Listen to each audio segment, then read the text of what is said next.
There's a Wednesday morning when you're standing in the shower and the water feels different on your skin. Not warmer or colder, just more. Like you can feel every drop, every temperature shift, and suddenly you're noticing that you've been standing there for 25 minutes just feeling. You don't know why tears are streaming down your face. Nothing bad happened yesterday. Nothing particularly good either. You just feel raw in a way that doesn't have a name. Your chest is tight, but not with anxiety, with something bigger, something opening. At work later, your coworker complains about something that used to bother you too, the micromanaging boss, the pointless meeting, the usual office politics, and you realize you don't care anymore. Not in a checked out, burnt out way, in a "this doesn't touch me the way it used to" way.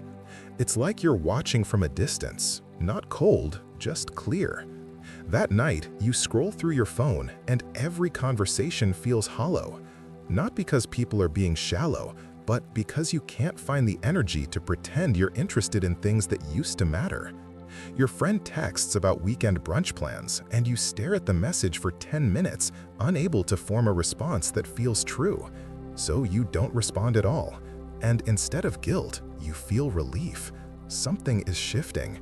You don't know what. You just know that the person you were last month doesn't quite fit anymore, and trying to squeeze back into that version of yourself feels impossible. This isn't happening all at once. It's been building. Maybe it started with that book someone recommended that you couldn't put down, the one that made you question everything you thought you knew about success, meaning, purpose. Or the argument with your partner where instead of defending yourself like usual, you just went quiet and realized you didn't have the energy to keep pretending you were fine with things you're not fine with. Or the night you lay in bed, unable to sleep, your mind racing with questions that felt too big to ask out loud. What am I doing with my life? Why does none of this feel meaningful anymore? Who am I when I'm not performing for everyone else? Is this all there is? At first, you tried to push it away, distract yourself with work deadlines, social plans, Netflix binges, anything that kept you from sitting with the discomfort. But it keeps coming back, stronger each time. A restlessness that won't be ignored. A sense that you're outgrowing something, your job, your friendships, your daily routines, maybe even the entire version of yourself you've been showing the world for years. And it's terrifying because you don't know what's on the other side. You just know you can't keep living like this. The mask is cracking, and you're too tired to hold it in place anymore. This feeling, this unraveling, often starts earlier than you realize. As children, most of us learned to be who we needed to be to survive. The girl who was praised for being helpful became someone who couldn't say no without drowning in guilt. The boy who was told to toughen up became someone who buried his feelings until he couldn't access them anymore, even when he wanted to. The kid who was rewarded for high achievement became an adult who ties their entire worth to productivity, unable to rest without feeling like a failure. These adaptations worked. They got you love, approval, safety. But somewhere along the way, they stopped fitting. You built an identity around being the responsible one, the fun one, the calm one, the strong one, the one everyone could count on. And now that identity feels like a costume you can't take off. The roles you've been playing, dutiful employee, supportive friend, perfect partner, endless giver, start to feel suffocating. Not because they're bad roles, but because they're not the whole truth. They're fragments. And your soul, for lack of a better word, is done with fragments. It wants wholeness. And wholeness requires letting go of the performance. What you're experiencing has been called many things: spiritual awakening, consciousness shift, ego dissolution, dark night of the soul. Whatever the label, the process is the same. The structures you built your life on are crumbling, and you're being forced to confront who you are underneath all the conditioning. Psychologists like Carl Jung talked about individuation, the process of becoming who you actually are instead of who you were taught to be. Spiritual traditions describe it as shedding the false self to reveal the true self. Research shows that nearly 70% of people in spiritual transformation report emotional turbulence, shifting priorities, and moments of profound disconnection before they find clarity. It's not comfortable, it's not linear, and it doesn't come with a manual or a timeline. But it is transformative. And once it starts, there's no going back. You can't unknow what you now know. You can't unsee what you've seen. Here's how it shows up now in the mundane details of everyday life. At work, tasks that used to give you a sense of purpose now feel meaningless. You sit through meetings and think, why are we spending an hour talking about quarterly projections when none of this matters in the grand scheme? You used to care about promotions, recognition, proving yourself to managers and peers. Now the whole corporate game feels empty. It's not that you've become lazy or apathetic. It's that your values are shifting at a fundamental level, and what used to motivate you, status, money, external validation, doesn't light you up anymore. In relationships, you start noticing patterns you ignored before. The friend who only calls when she needs something and never asks how you are. The family member who guilt trips you into compliance and plays the victim when you set boundaries. The partner who's great on paper but doesn't actually see you or hear you or meet you where you are. And instead of making excuses for them like you always did, they're just stressed. That's how they were raised. They mean well. You start pulling back. Not out of anger or judgment, out of self-preservation. You can feel when someone's energy drains you now and you don't have the tolerance for it anymore. Alone at home, you find yourself craving solitude in a way that surprises and sometimes scares you. You used to fill every quiet moment with noise, TV, music, podcasts, scrolling. Now you sit in silence and it feels necessary. Like your nervous system is begging for space to process everything that's shifting. But the silence also brings up feelings you've been avoiding for years. Grief for the life you thought you'd have by now. Anger at the years you spent trying to be someone you're not. Fear that if you let go of who you've been, there won't be anything left, just emptiness. The cost of staying in this liminal space, of resisting the transformation while it's happening, is exhaustion. You're holding on to an identity that no longer fits while simultaneously being pulled towards something you can't yet name or define.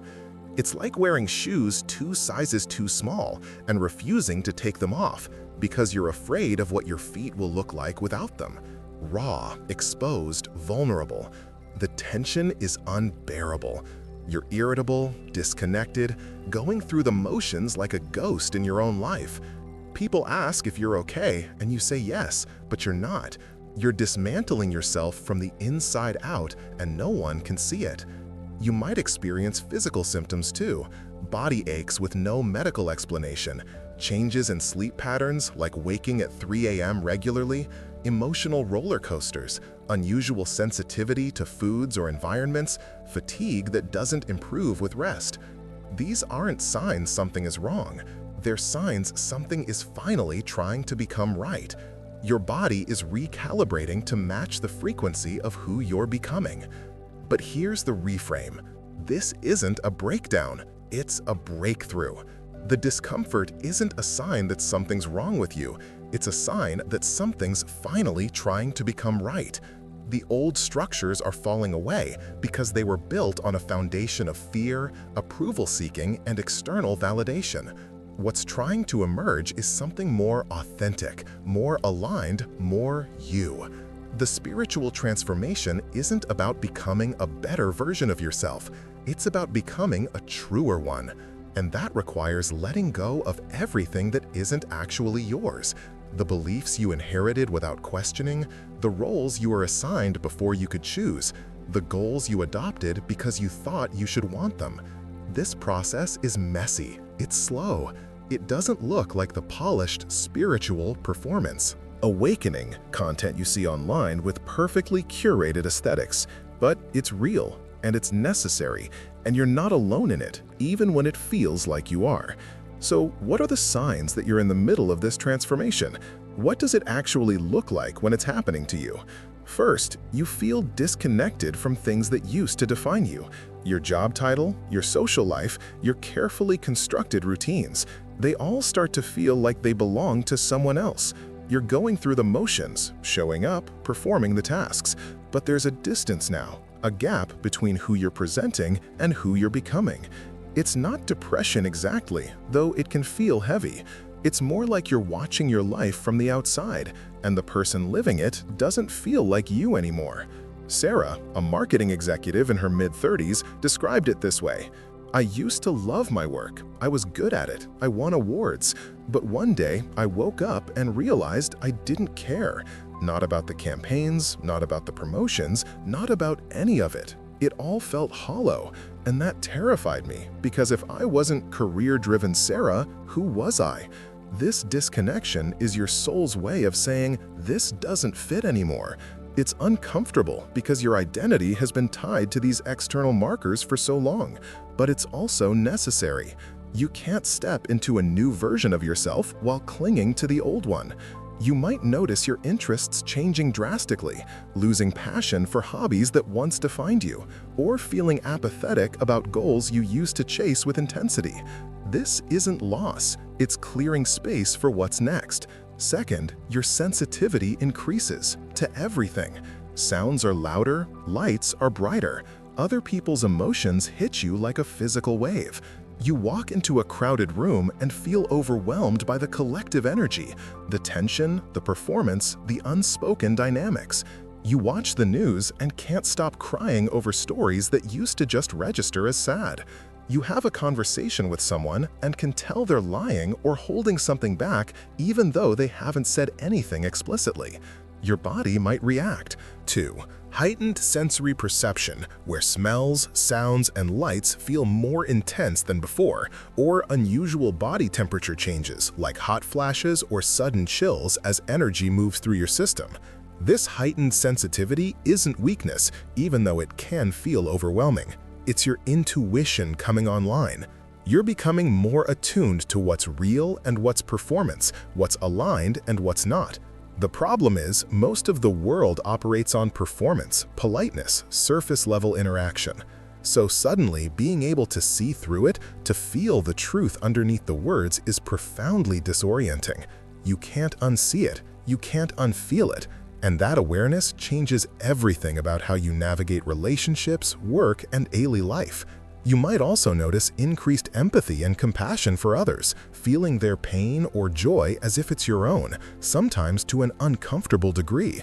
This expansion of emotional capacity is part of recognizing your interconnectedness with all beings, the thinning of the illusion of separation. Third, old relationships start to feel strained or fall away entirely. Not because you're being judgmental or superior, but because you're no longer willing to settle for surface-level connection. The friend who only talks about herself and never asks about your life suddenly exhausts you. The family gatherings where everyone pretends everything's fine and avoids real conversations feel unbearable. The colleague who complains endlessly but never takes action grates on you in a way it didn't before. And instead of forcing yourself to stay engaged out of obligation or guilt, you start creating distance. Some people will understand this shift, some won't, and that's okay. You're not losing relationships, you're making space for the ones that can hold the real you, the evolving you, the you that's no longer performing. Jake, a teacher going through this shift, said, "I stopped texting back as much. I stopped showing up to things I didn't want to go to. At first, I felt massive guilt, like I was failing everyone. But then I realized these people never actually asked how I was doing. They just wanted me to keep playing the role of fun Jake, and I was done." Meanwhile, you might find yourself drawn to new people, communities, or groups that resonate with your evolving values and consciousness. Meaningful, honest, vulnerable connections become a priority over quantity or convenience. Fourth, you start questioning everything you thought you knew. Your beliefs about success, relationships, purpose, morality, even the nature of reality itself, all of it comes under scrutiny. Maybe you were raised in a strict religious tradition, and now you're not sure what you believe about God, the afterlife, right and wrong. Maybe you built your entire life around a certain career path, and now it feels meaningless, like you've been climbing the wrong mountain. Maybe you thought you wanted marriage and kids because that's what everyone said you should want, and now you're questioning if that's actually your desire or just conditioning. This isn't a crisis, even though it can feel like one. It's a reckoning. You're clearing out the beliefs that were handed to you without your consent so you can discover what's actually true for you. It's destabilizing because so much of your identity was built on those inherited beliefs. But it's also liberating in a way nothing else is. Because for the first time in your life, you get to choose what you believe instead of inheriting it, adopting it, or performing it. You might find yourself drawn to new spiritual practices, philosophies, or ways of understanding the world that feel more aligned with your inner truth, things you would have dismissed or judged harshly before. This reevaluation often leads to radically changing priorities. What once seemed essential now feels optional, and what you once overlooked becomes central to your sense of meaning. Fifth, you crave solitude and stillness in a way you never did before. You used to need plans every weekend, people around you constantly, stimulation to avoid boredom. Now, being alone feels not just okay, but essential. You cancel plans and feel deep relief instead of guilt or FOMO. You take long walks without your phone or earbuds. You sit in silence, in your car, on your couch, in nature, and it doesn't scare you anymore. It soothes you. This isn't isolation or depression. It's integration. Your nervous system is processing years of conditioning, performance, trauma, and suppression. It needs space to do that work. And in that space, something quieter starts to emerge. A voice that's been there all along, but got drowned out by everything you were told you should be, should do, should want. That voice is your intuition, your true self. The part of you that knows what you actually want, what you actually need, what's actually aligned with your soul's purpose. And listening to it changes everything. You might experience unusual sleep patterns, vivid dreams that feel prophetic, insomnia where you lie awake processing insights, or needing significantly more rest as your body integrates the shifts. You might feel powerfully drawn to nature, finding peace and clarity in natural settings that you never prioritized before. This pull toward the earth, toward quiet, toward stillness, is your system recalibrating to a frequency that's more authentic, more aligned with your true nature beneath the conditioning. Over time, as you stop resisting the transformation and start moving with it instead of against it, life begins to feel different. Not perfect, not without challenges or pain, but more real. You stop caring as much about what people think of you. Not in an aggressive, I don't care about anyone way. In a peaceful, grounded way, I know who I am and I don't need external validation to prove it. Relationships that were draining either end naturally or transform into something healthier. The ones that stay become deeper, more honest, more reciprocal and mutual. Work might change. You might switch careers entirely, or you might stay in the same job but relate to it completely differently, no longer deriving your worth from it. Either way, you stop tying your identity and value to your productivity or output. Your internal state shifts fundamentally. The constant low-grade anxiety about being good enough, doing enough, having enough, it quiets. Not because your external circumstances are perfect or because you've made it, but because you've stopped outsourcing your sense of worth to things outside yourself. You start making decisions based on what feels aligned with your values and truth, instead of what looks good to others or what you think you should want. And that alignment creates a kind of peace and groundedness you didn't know was possible. You might experience unexpected moments of bliss or profound connection that come out of nowhere. Sitting in your car at a red light, washing dishes, watching the sky shift colors at sunset. These glimpses remind you that the work, the discomfort, the unraveling, all of it is worth it. That underneath all the layers you're shedding is something solid, something true, something that was always there waiting for you to remember who you actually are. The Wednesday morning when you stood in the shower and cried for no apparent reason wasn't a breakdown, it was a beginning. The moment when everything that used to matter stopped mattering wasn't the end. It was the clearing, the fertile void, the space where something new could finally take root. You're not losing yourself. You're shedding the layers that were never you to begin with. The roles assigned to you, the performance you thought was necessary for survival, the fear-based decisions, the inherited beliefs you never questioned. All of it is falling away.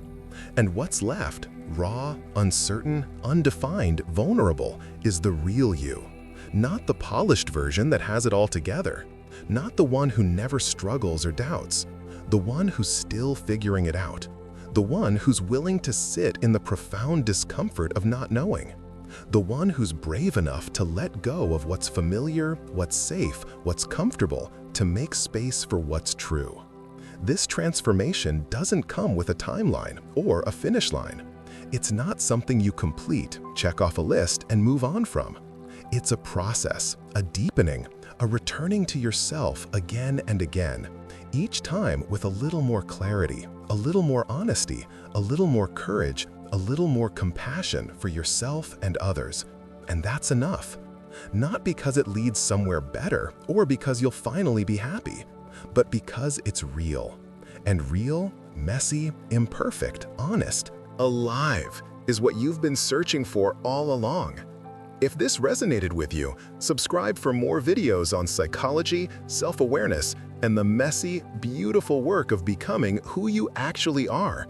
Drop a comment and tell me, which of these signs hit home for you? Are you in the middle of this shift right now? What does it feel like? I read every single one.